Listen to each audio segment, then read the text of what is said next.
केशव प्रसाद मौर्य को बीजेपी ने सबसे पहला झटका 18 मार्च 2017 को दिया था।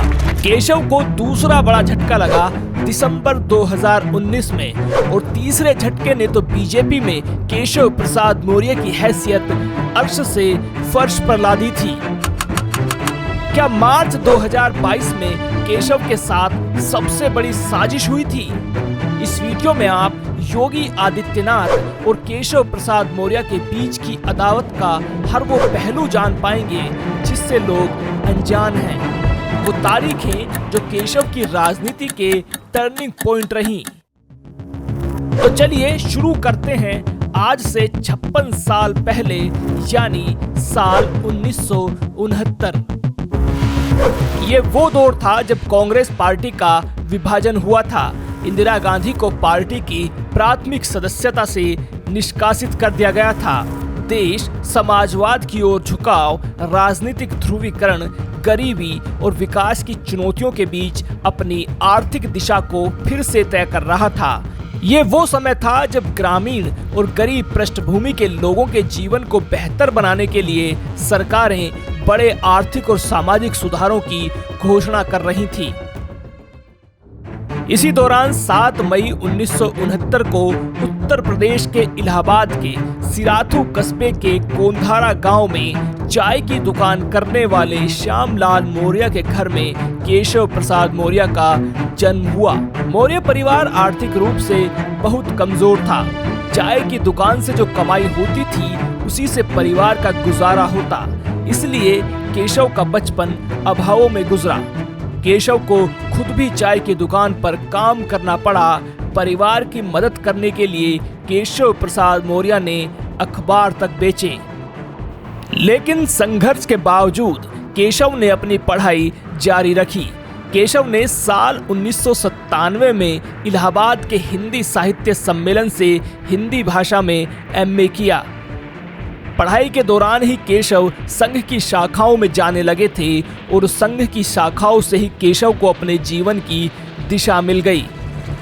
संघ के साथ साथ केशव विश्व हिंदू परिषद और बजरंग दल जैसे संगठनों में भी काम कर रहे थे। संघ, VHP, बजरंग दल में ही केशव के राजनीतिक करियर की नींव रखी गई।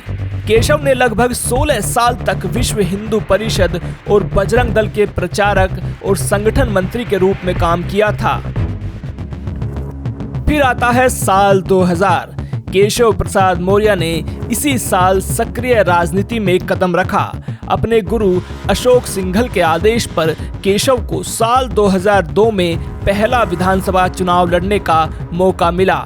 2002 में ही इलाहाबाद पश्चिम विधानसभा सीट से माफिया अतीक अहमद के खिलाफ बीजेपी प्रत्याशी के तौर पर केशव मैदान में उतरे और अपना पहला ही चुनाव हार गए। ये हार केशव के लिए झटका भी थी और सबक भी। साल 2002 में हार के बावजूद केशव ने अगली बार 2007 में फिर से इलाहाबाद पश्चिम विधानसभा सीट से चुनाव लड़ा और केशव इस बार भी चुनाव हार गए। 2 हार के बाद केशव संगठन में काम करने लगे, साथ ही अपनी सीट बदलने पर विचार भी। केशव ने तीसरा चुनाव लड़ने के लिए कौशाम्बी जिले की सिराथू विधानसभा सीट पर जमीनी काम करना शुरू किया। लोगों में पैठ और पकड़ बनानी शुरू कर दी, साथ ही बीजेपी संगठन को भी साधना शुरू किया। 5 साल की मेहनत का परिणाम ये रहा कि केशव प्रसाद मौर्य सिराथू सीट से साल 2012 का विधानसभा चुनाव जीत गए और बीजेपी के विधायक बन गए।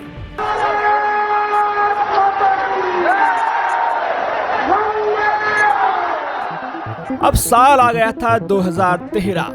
पूरे देश में कांग्रेस के खिलाफ जबरदस्त माहौल था। भ्रष्टाचार के आरोपों से घिरी कांग्रेस सत्ता से जा रही थी। इसी दौरान बीजेपी के केंद्रीय संगठन में नरेंद्र मोदी और अमित शाह की जोड़ी ने एंट्री ले ली थी। Shri Narendra Modi will be our prime ministerial candidate for the coming Lok Sabha election. देश में मोदी की एक तरफा लहर थी और इस लहर को भांपते हुए केशव प्रसाद मौर्य ने नरेंद्र मोदी और अमित शाह से नजदीकियां बढ़ानी शुरू कर दी थी। इसका फायदा 1 साल बाद यानी 2014 के चुनाव में केशव को मिला। केशव को उत्तर प्रदेश की फूलपुर सीट से लोकसभा का चुनाव लड़ाया गया। केशव ने यह चुनाव 5 लाख से ज्यादा वोट हासिल कर जीत लिया। अब पार्टी में केशव का पद और कद दोनों बढ़ गए थे। केशव अमित शाह के करीबी हो गए थे और यही कारण है केशव को साल 2016 में यूपी के बीजेपी प्रदेश अध्यक्ष की जिम्मेदारी सौंप दी गई। यूपी में बीजेपी को बड़ा ओबीसी चेहरा मिल चुका था। केशव ने भी अपने सबसे बड़े सपने पर काम करना शुरू कर दिया था। देश में बीजेपी की जबरदस्त लहर थी और ये तय था कि उत्तर प्रदेश से समाजवादी पार्टी का सफाया होने वाला है और सूबे में बीजेपी सत्ता हासिल करने जा रही है। खबरें आने लगी थी कि मुख्यमंत्री के सिंहासन पर दिल्ली ने केशव को बैठाने का मन बना लिया है। अब साल आता है 2017, यूपी का विधानसभा चुनाव। जिसकी उम्मीद थी वही हुआ। बीजेपी ने समाजवादी पार्टी का सूपड़ा साफ कर दिया और सबसे बड़ी बात, ये सूपड़ा साफ केशव के नेतृत्व में हुआ था। लखनऊ से लेकर दिल्ली तक मीटिंग्स का दौर चलने लगा। जीत का श्रेय केशव प्रसाद मौर्य को दिया भी गया। तब ये कहा गया कि केशव प्रसाद मौर्य ने जमीन पर संगठन को मजबूत किया है। इसलिए माना जा रहा था कि केशव प्रसाद मौर्य मुख्यमंत्री पद के प्रबल दावेदार हैं। लेकिन फिर आती है 18 मार्च 2017 की वो तारीख जिसने केशव प्रसाद मौर्य के सपने पर पानी फेर दिया। बीजेपी चुनाव जीत चुकी थी। समाजवादी पार्टी का सूपड़ा साफ हो गया था। अखिलेश यादव सत्ता से विदा हो गए थे। बीजेपी मुख्यमंत्री पद के दावेदार की तलाश में जुटी थी। केशव प्रसाद मौर्य और उनके समर्थकों को उम्मीद थी कि केशव ही इस बार यूपी के मुख्यमंत्री होंगे। लेकिन 18 मार्च 2017 को बीजेपी नेतृत्व ने सभी को चौंकाते हुए गोरखपुर के सांसद योगी आदित्यनाथ को मुख्यमंत्री बनाने का फैसला किया।